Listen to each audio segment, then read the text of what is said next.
इकरा हसन की पावर से हिली यूपी पुलिस, करनी सेना नेता पर कसा शिकंजा, कर दिया एक झटके में गलत बोलने वाले का दिमाग ठंडा, हुआ योगेंद्र राणा पर बड़ा एक्शन।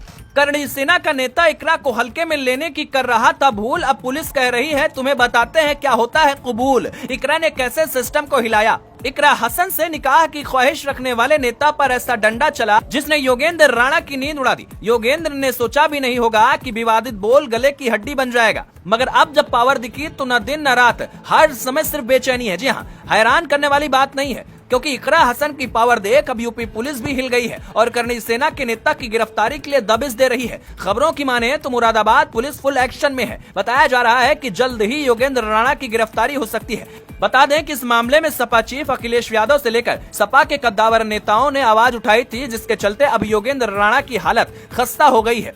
बताया ये भी जा रहा है कि खुद को ठाकुर साहब कहने वाले करनी सेना के नेता योगेंद्र सिंह राणा इन दिनों घर से फरार हैं, जिनकी तलाशी के लिए पुलिस दबिश दे रही है, क्योंकि कैराना से सपा सांसद इकरा हसन से निकाह का प्रस्ताव अब मुसीबत बन गया है। राणा ने सोशल मीडिया पर निकाह का प्रस्ताव और भी अश्लील भाषा में रखा था। यही नहीं, वीडियो और पोस्ट में उनकी गरिमा को लांघने वाली बातें भी लिखी गई थी, जिसके बाद योगेंद्र राणा के खिलाफ लोगों का गुस्सा भी देखने को मिला। रिपोर्ट्स की माने तो जब ये मामला सामने आया तो पहले सपा की महिला अधिवक्ता, सपा की नेता सुनीता ने थाने में केस दर्ज कराया था, लेकिन यहाँ कहानी में असली मोड़ तब आया जब इकरा हसन इस मामले को लेकर काफी ज्यादा गंभीर हो गई। वो नाराज रही, उन्होंने योगी सरकार पर हमला भी बोला और तो और पुलिस को अल्टीमेटम दिया कि अगर सिस्टम हरकत में नहीं आया तो फिर अंजाम ठीक नहीं होंगे। फिर क्या था, इकरा की ताकत को देख यूपी पुलिस भी समझ गई कि यहाँ पर अब एक्शन तो बहुत तगड़ा लेना पड़ेगा, और फिर वही हुआ जिसका डर राणा को था।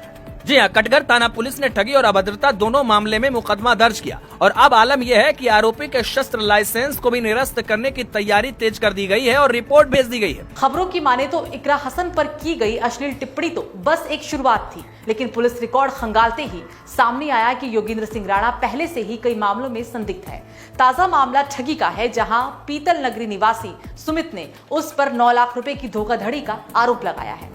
आरोप है कि राणा ने 2 लाख लौटाकर बाकी पैसे हड़प लिए, ऊपर से रिवॉल्वर दिखाकर धमकी भी दी थी, जिसकी जांच अब तेज हो गई। मगर जो राणा कल तक फेसबुक और कैमरे के सामने झूठी शान बघारता था, वही अब पुलिस की टीमों के सामने गायब नजर आ रहा है। इस मामले में एसपी सिटी ने भी कहा कि जल्द से जल्द आरोपी की गिरफ्तारी होगी और कई सारी टीमें बनाई गई हैं। उसके रिवॉल्वर के लाइसेंस को भी रद्द करने की सिफारिश प्रशासन को भेज दी गई है।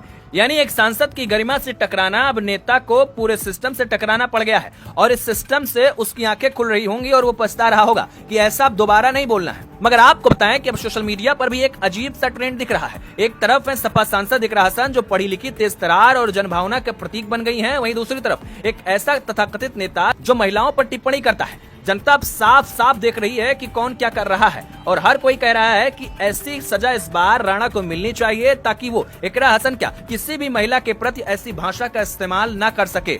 जहां एक और बुलडोजर की राजनीति सत्ता का प्रतीक बन चुकी है, वहीं इकरा हसन के केस में बुलडोजर अब गुंडई पर भी चल रहा है। अब सवाल सिर्फ आरोपी की गिरफ्तारी तक नहीं रुकेगा, बल्कि ये तय करेगा कि आने वाले वक्त में कोई भी नेता या संगठन महिला जनप्रतिनिधियों पर उंगली उठाने से पहले 100 बार सोचेगा।